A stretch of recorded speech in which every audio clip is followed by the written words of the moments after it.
This is a BushingFix.com video for the GC1 kit. This kit fits several different cable ends. They're all similar, but some of them have different thicknesses.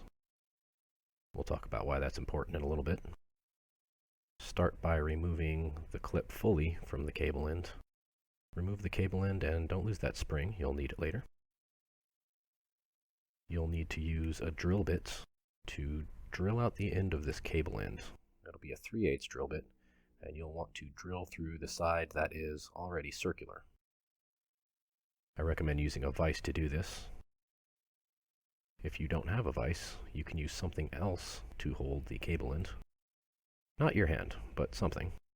And if you're going to do that, I recommend starting with a smaller size drill bit and working your way up slowly to 3/8.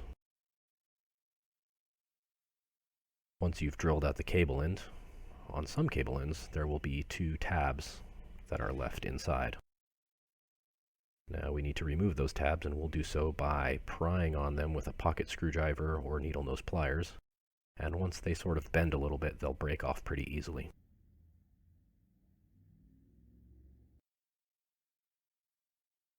There's a bent one there, and once they bend like that, you can use needle nose pliers and just get them out the rest of the way.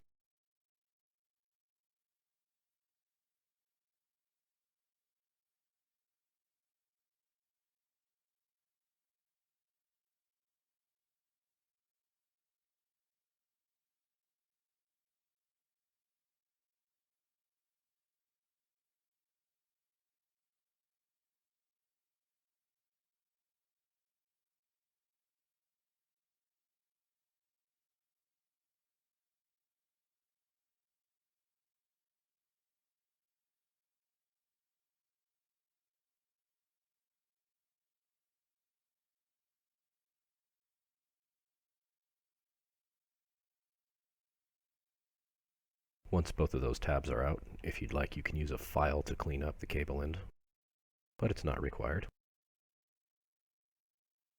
Once that's out, you'll put the bushing into place.